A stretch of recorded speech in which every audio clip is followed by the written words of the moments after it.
تذکرہ شروع کرنے لگا ہوں جس کے بارے میں ابھی تک لوگ اس وہم کا شکار ہیں کہ ان کے لیے لفظ ولادت کہیں، نزول کہیں یا ظہور کہیں۔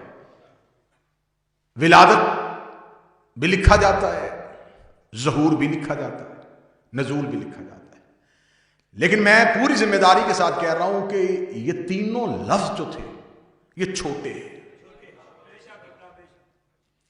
جو بہت بڑی عقیدے کی چھلانگ لگائے گا وہ یہی کہے گا نا کہ نازل ہوئے تھے، نزول ہوا تھا ان کا۔ آئیں پہلے قرآن سے پوچھتے ہیں کہ پیدا ہوئے تھے یا نازل ہوئے تھے۔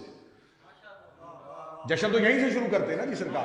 آئیے پہلے قرآن سے پوچھتے ہیں کہ علی پیدا ہوئے تھے یا نازل ہوئے تھے۔ خداوند متعال نے قرآن مجید میں کہا کہ ہم نے قرآن کو نازل کیا۔ لو انزلنا ھذا القرآن، ہم نے اس قرآن کو نازل کیا۔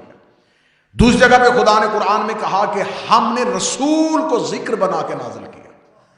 رسول بھی نازل ہوا، قرآن بھی نازل ہوا، اور رسول اور قرآن کے نازل ہونے پہ کسی کو کوئی شک نہیں۔ آج تک نہیں جھگڑا ہوا کہ قرآن پیدا ہوا تھا یا نازل ہوا تھا۔ آج تک کہیں کسی جگہ پہ کوئی لڑائی نہیں ہوئی، کسی جگہ پہ کوئی جھگڑا نہیں ہوا، کہیں دوستوں میں بیٹھے ہوئے کہیں بحث نہیں ہوئی کہ بھائی اس بات پہ بحث کرتے ہیں کہ قرآن پیدا ہوتا ہے یا قرآن نازل ہوتا ہے۔ قرآن کے نزول پہ کسی کو کوئی شک نہیں، سب نے کہا کہ قرآن نازل ہوا۔ نازل کہاں ہوا؟ قلب مصطفیٰ پہ۔ قرآن نے نص دے دی کہ میں نے قرآن کو محمد کے دل پہ نازل کیا، اور خدا نے دوسری جگہ کہا کہ ہم نے رسول کو ذکر بنا کے نازل کیا۔ سورہ اعراف میں ہم نے اپنے محمد رسول کو ذکر بنا کے نازل کیا۔ میرے مالک اگر تیرا رسول نازل ہوا ہے تو پھر بتا، رسول نے خدا نے یہ نہیں کہا کہ ہم نے 12 ربیع الاول کو پیدا کیا، ہم نے 17 ربیع الاول کو پیدا کیا، فرمایا ہم نے محمد کو نازل کیا۔ اس کا مطلب ہے کہ محمد کے بعد جو بھی آئے گا وہ پیدا نہیں ہوگا، وہ بھی نازل ہوگا، اس لیے کہ مصطفیٰ بھی نازل ہوا ہے۔ اور خدا نے کہا ہے کہ قرآن بھی نازل ہوا ہے۔ میرے مالک جھگڑا مصطفیٰ پہ نہیں ہے، جھگڑا قرآن پہ نہیں ہے۔ امت اس بات پہ نہیں جھگڑ رہی کہ قرآن نازل ہوا تھا یا پیدا ہوا تھا، امت کہہ رہی ہے کہ علی پیدا ہوا تھا یا نازل ہوا تھا۔ خدا نے کہا 13 رجب کو ان کی تمام وہم وسوسے ہمیشہ کے لیے دور کر دوں گا۔ میں نے قرآن میں نص دے دی ہے کہ میں نے قرآن کو نازل کیا۔ لو انزلنا ھذا القرآن، اگر میں اس قرآن کو پہاڑ پہ نازل کرتا تو پہاڑ اس کی ہیبت سے ریزہ ریزہ ہو جاتے، پہاڑ اس کی ہیبت سے ٹکڑے ٹکڑے ہو جاتے۔ فرمایا بس 13 رجب کے دن کو دیکھتے رہنا، اگر علی کی ماں کعبے میں دروازے سے آئے تو سمجھنا علی پیدا ہوا ہے، اگر دیوار پھاڑ کے آئے تو سمجھنا علی نازل ہوا۔ بسم اللہ۔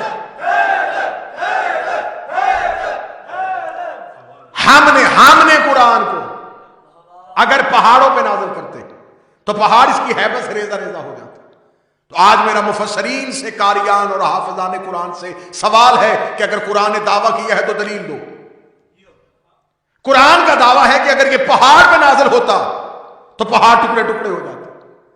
تو یہ کس قرآن کی بات ہو رہی ہے؟ وہ قرآن جو ہمارے گھر کی الماریوں میں پڑا ہے۔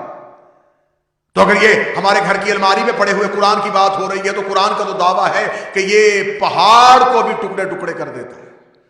پھر اس کا مطلب ہے یہ جو ھذا قرآن کہا گیا، یہ ھذا اشارہ ہے، اور اشارہ ہمیشہ تب ہوتا ہے جب مشار علیہ ہو۔ خدا نے یہ نہیں کہا کہ ہم نے قرآن، ھذا القرآن، اس قرآن کو۔ اس کا مطلب ہے کوئی قرآن پہلے سے موجود تھا۔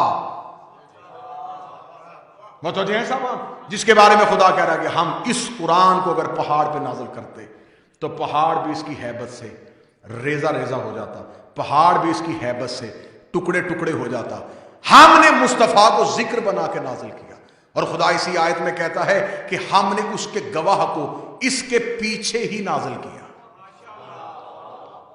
13 رجب تک آنے لگا، ہم نے مصطفیٰ کو ذکر بنا کے نازل کیا اور اس کے گواہ کو یتلو علیہم شاہدن، ہم نے اس کے گواہ کو اس کے پیچھے ہی نازل کیا۔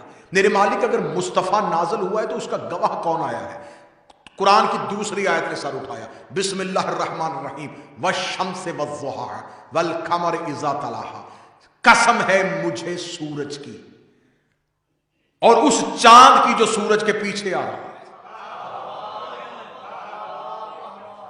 صحیح بخاری ممبر پہ لے آؤ، حدیث اہل سنت بھائیوں کی کتاب میں درج ہے کہ رسول نے کہا انا کالشمس و علی کالقمر، میں سورج ہوں، میرا علی چاند ہے۔